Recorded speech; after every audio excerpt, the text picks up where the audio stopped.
If you ever dreamed of getting those smooth sweeping drone shots in your videos, but your wallet says, yeah, that's not happening, this one for you. You don't need a drone, you don't need a pilot license, and you definitely don't need the risk of flying $1,000 worth of equipment into a tree.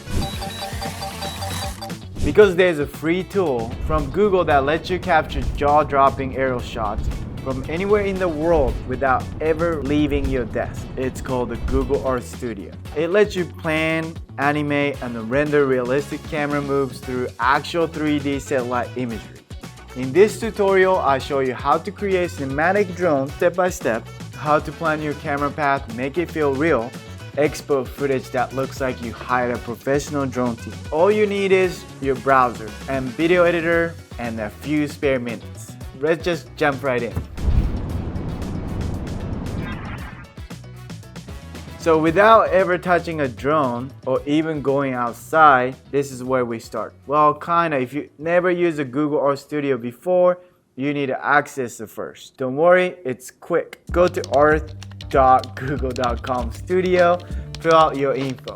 You usually get instant approval. Once you're in, click blank project and name it something descriptive. For example, Frank Office to Akai. Akai is a... See? Okay, so thunder happening. If you need a drone shot, you can't fly drone, you can do this too. But anyways, Frank Office to Akai, since we'll be creating transition from one location to another for this tutorial, you can adjust the frame count later, so just leave the defaults for now. Use the search bar to find a starting location, in my case Frank Office. To zoom, use your mouse scroll wheel. To orbit, tilt and the pan, double click it, and then hold and drag, and save very often. Our studio crashes easily, so go to File, click Save Regularly. You will notice only the lit portion of the frame visible in your render. Dark areas are outside of it, so you can also switch between different view layout like top or side for better camera control, similar to other 3D software.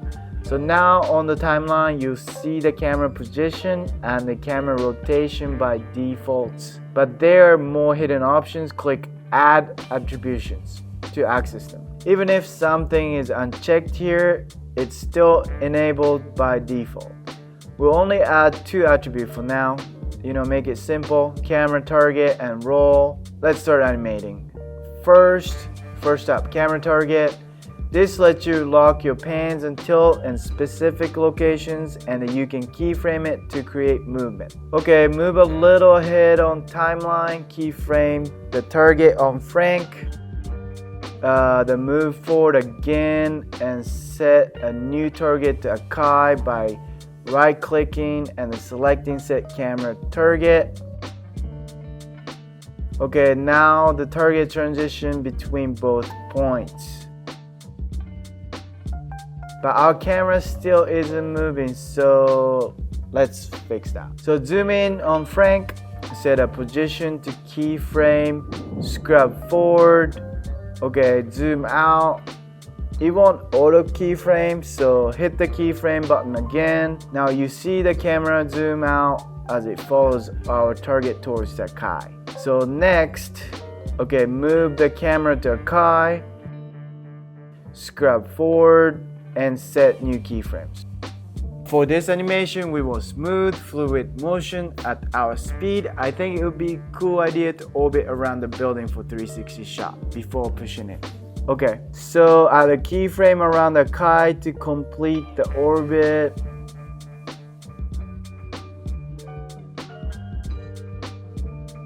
At first, it looks rough. So open the second view, set it to top to adjust your actual camera path between keyframes. We'll use this view to refine motion into a more spiral-like curve around Akai.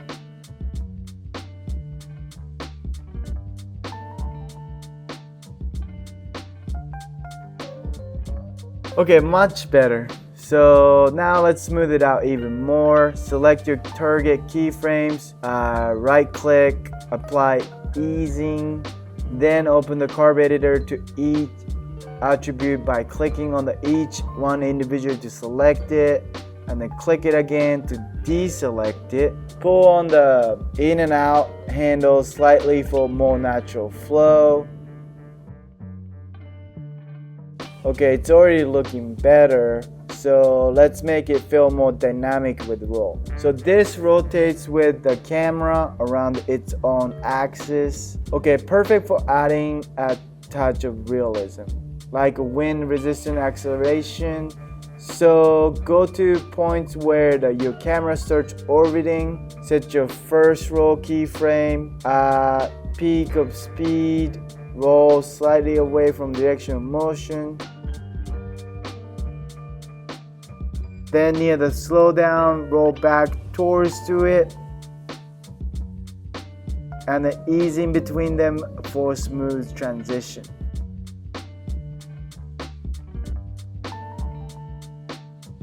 Save it and then play it back.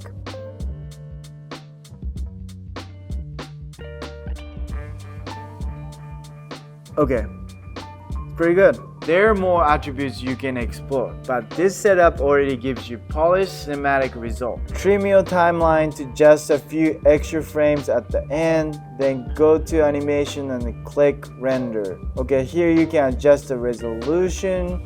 I usually go slightly above HD, allow rooms for cropping, and then we'll move the attribution to the bottom right corner. Okay, you can also export 3D tracking data, though we won't use it here.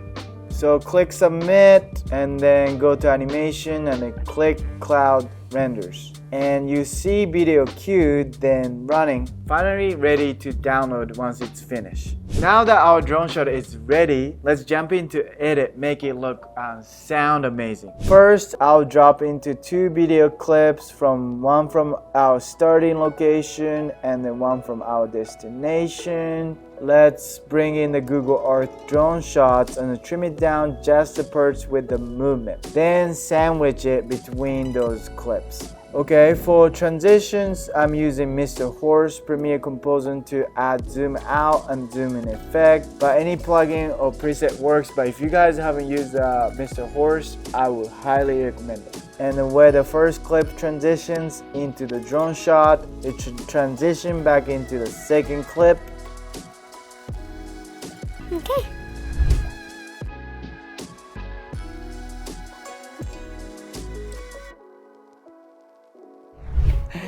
Okay, now let's add a little motion polish. Create the adjustment layer. Over the entire section, apply a direction blur effect.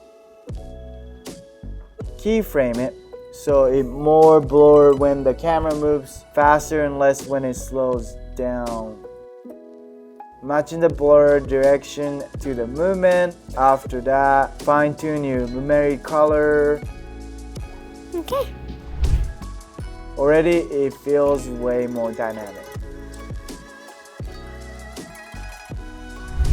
But sound design will take it to the next level. Okay, so drop in the wind sound effect underneath the drone clip. I'm using the sounds from Artlist. Hopefully they'll sponsor me. But use whatever you got. Keyframe the volume so the wind grows louder during the fast motion, and soften when things slow down, okay, with a little extra punch during the transition in and out. Then add the music. Okay, keyframe the audio level so it dips out first scene through the drone shot and then blends smoothly into the next clip.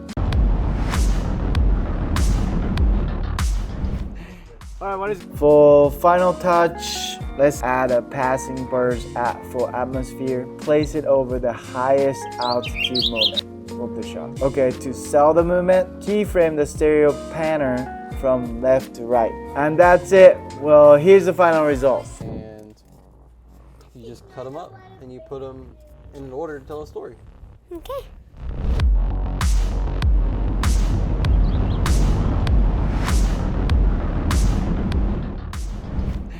Alright, what is going on, guys? Welcome back. You can do so much more with the Google Earth Studio. Complex flight path, time-lapse, zooms, even 3D parallax moves, but this is easy, free, and surprisingly powerful way to make your video look more cinematic. Well, it's creative, it's fun. Best of all, it doesn't cost you a dime. If this helps you out, make sure to drop a like, subscribe, hit the notification bell so you don't miss the future tutorial like this. Maybe you'll use it for travel vlogs, or maybe just flex some cinematic transitions. I mean, honestly, if you are professional, I know for a fact you guys break the drone, and next day you have a drone shoot, and you don't have a drone, and then fuck. So in that case, use this technique. Don't be a half-stepper, always be friendly. See you guys next one. Peace. And then if you guys want to watch professional conversation with the Amazon Prime cinematographer, click this video.